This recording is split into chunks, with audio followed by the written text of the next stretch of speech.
اور اس رزق کے کم ہونے کی مختلف صورتیں علماء لکھتے ہیں۔ بعض اوقات یہ بھی ہوتا ہے کہ چیز دکھائی بڑی دیتی ہے لیکن اللہ اس سے برکت کو اٹھا لیتا ہے، اللہ اس سے برکت لے لیتا ہے۔ دکھائی دینے میں بڑی ہے، روپے پیسہ بڑا ہے، لیکن وہ لاکھ روپے تیرا 1000 کے برابر بھی نہیں ہے، وہ لاکھ 100 کے برابر بھی نہیں ہوتا۔ تو رب کائنات خالق ذوالجلال اس سے برکت کو ختم کر دیتا ہے۔ اور بعض کا رزق کے اندر کمی یہ ہے کہ چیز بالکل ہی کم ہو جاتی ہے، اس کا حجم، اس کا سائز بھی گھٹنے لگ جاتا ہے، بندے کو پھر پریشانیاں گھیرتی، بے ایمانی بھی بڑی کرتا ہوں، 2 نمبری بڑی کرتا ہوں، رزق بڑھتا نہیں ہے۔ صبح دکان کھول کے بیٹھتا ہوں، صبح سویرے اپنی ڈیوٹی پہ چلا جاتا ہوں، شام رات گئے تک میں اپنی دکانداری اور اپنے کام کاج مصروف رہتا ہوں، میرے گھر کی پوری نہیں پڑتی، تو پوری پڑے بھی کیسے؟ پیچھے تو بے ایمانی کر رہا ہے، پیچھے تو 2 نمبری کر رہا ہے۔ اور بعض اوقات علماء نے یہ بھی لکھا ہے کہ رزق کا روک دیے جانا اس صورت میں بھی ہوتا ہے کہ انسان کے پاس رزق ہوتا ہے لیکن وہ کھا نہیں سکتا، وہ اسے استعمال نہیں کر سکتا، کسی ایسی بیماری کا شکار ہو جاتا ہے، کسی ایسے دکھ درد کے اندر مبتلا ہوتا ہے، رزق انتہائی زیادہ ہے لیکن ڈاکٹر روک چکے کہ تو کھا نہیں سکتا، طبیعت جو ہے اسے سہارتی نہیں ہے، برداشت نہیں کرتی ہے، بندہ سب کچھ ہونے کے باوجود تکلیف میں رہتا ہے، دکھ کے اندر رہتا ہے۔ تو رزق ہوتا سب کچھ ہے لیکن انسان کھا نہیں سکتا، اس کو استعمال نہیں کر سکتا، تو بندے کا رزق ختم ہو گیا۔ اور بعض اوقات رزق کے اندر کمی کی صورت یہ بھی ہے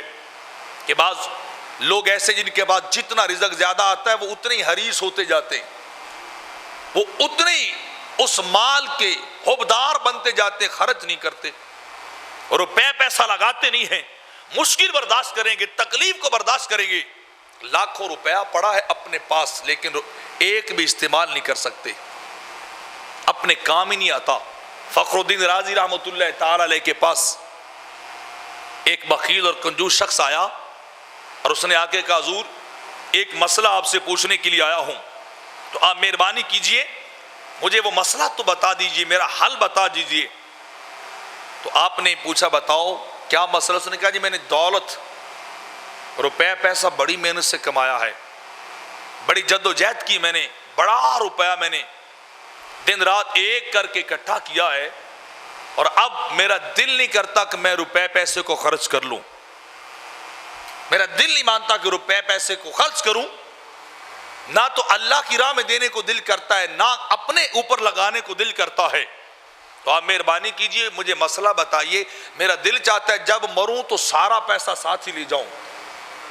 سارا پیسہ ساتھ لے جاؤں۔ تو فخر الدین رازی رحمۃ اللہ تعالی علیہ مسکرا کے فرمانے لگے یہ تو مشکل ہی کوئی نہیں، انتہائی آسان کام ہے کہ تو سارا پیسہ اپنے ساتھ ہی لے جائے۔ اس نے کہا جی مہربانی کیجیے جلدی بتائیے وہ طریقہ کون سا ہے کہ میں سارا پیسہ ساتھ ہی لے جاؤں۔ تو آپ نے فرمایا یہ سارا پیسہ اللہ کے راستے میں دے دے، اللہ کے راستے میں سارا پیسہ دے دے، ادھر جمع کروائے گا، اللہ کے اکاؤنٹ میں بھیجے گا، ادھر تجھے قبر میں مل جائے گا۔ تو تڑپ اٹھا کہنے لگا یہ تو مجھ سے ہوتا نہیں ہے، میں پیسہ اللہ کے راستے میں دوں، میں خرچ کر دوں، کسی فقیر کو دوں، کسی مسکین کو دوں، کسی حاجت مند کو دوں،